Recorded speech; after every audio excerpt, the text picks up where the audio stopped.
Hey ratbags, it's Jade. Welcome to a SMALLAND video. The next big update, Forbidden Monuments, is incoming in on 20th and they are showing off a lot. So we're going to cover some of the reveals, including the blue tip boss itself, some actual small clip gameplay from Twitter, obviously this guy, the stink bug, and how that's going to work, and more details about how you'll be leveling up and possibly finding creatures with different levels out in the wild. So all that and more, let's go. Obviously we got the stink bug. It looks pretty cool. I like the animations on it, the way it's running away, then turning around and just be like, nope, there you go, have some of that. And I quite like the effect there. It looks like the particles that you can find in the crypt areas and stuff. It's a little bit small though.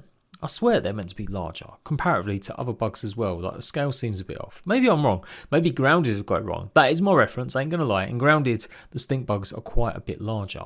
So yeah, I'll have to see how that plays out. I guess it's not meant to be an over-the-top, big, huge creature to kill. It's going to be just a common creature you'll find with its poison ability once it releases that cloud. And of course, we will be able to harness this ability. Obviously, we are going to be able to make some stink bombs from the stink bugs themselves. So this looks pretty cool. It's the first grenade, I guess, they're adding to the game. Hopefully it works a bit better than the blow dart. I always found that a bit off to use, but it definitely looks interesting, being able to like just poison. And again, I quite like the effects. They look very different. They look pretty unique, the way it's just popping out in different random directions a little bit. So yeah, this looks pretty cool. Going back to the original one with the stink bug, look what else we've learned as well. It does look like creatures are going to have random levels. Just like in Ark, you'll come across maybe a stink bug that's level 1, maybe you'll come across a stink bug that's level 4, I'm guessing. Something along them lines. And it does look like we are going to be able to obviously increase their levels. That was the big kind of reveal, that player progression and creature progression is going to be a thing. You can see it in here as well. It's the purple bar underneath the ladybug sign. So that's the pet we've currently got equipped. And you can see a small purple experience bar. So it looks like that might gain experience as long as it's associated with us. And then we've got our own experience bar, leveling up bar. We're on level 16 out of 400, so I am guessing that is experience. That doesn't mean you're going to get to level 400. It just means you need 400 experience to get to the next level. So great stuff. If that's going to increase or give us the chance to have an attribute point to put into our speed or our attack damage, our defense, stuff like that, that is really good stuff. And obviously there's different levels depending on what level it is. You can see in this one, we're up to 200 or level 200. That's what we've got going on there. So yeah, cool. And finally, we get a chance to see the actual blue tit in action. This is going to be a boss-like creature. It does look amazing. Like, how are we going to be taking on this guy? It seems just way too big to be fighting. Like, I know we've got loads of lizards and stuff, but something about a giant flying creature like this that is just a bit like mad.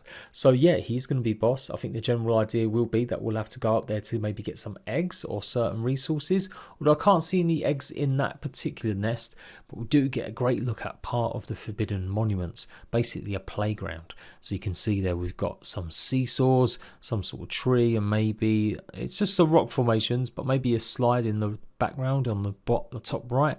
We've definitely seen some other stuff like that when I showed you guys some little sneaky preaky stuff on a live stream a while ago. So yeah, it looks pretty cool, and this obviously update is going live on the 20th. So yeah, I can't wait. I think this is exactly what SMALLAND needed. A reason to keep playing the game, not just to gather building materials, but some way to progress your character and your tames. No word yet whether or not the stables are going to make it as part of this. You can now have up to 50 creatures as part of your own, although you can still only have one active at any one time, and it is still a bit clunky on how you swap them over. So I'm hoping if they do add the stables, it's going to be a lot quicker and easier to do that process. This is going to be a good update, and obviously we've got the brand new biome that we'll be exploring as well. The last update was good. It added the brand new metal tier building set and obviously the brand new locations to go and get stuff, but it was kind of lacking a little bit in terms of replayability. Just like the rest of the game, once you've done one area, once you've got that new armor, there's not really much incentive to go back. But now we might come across different types, levels of creatures. We're going to have more reason to keep fighting other bugs, to level up ourselves and get ready for maybe harder challenges in the future. And I'm hoping this means they're going to ramp up the difficulty of SMALLAND as well. So great stuff. I'll be there as always to give you guys the lowdown as soon as possible about SMALLAND's update next time. Until then, laters ratbags.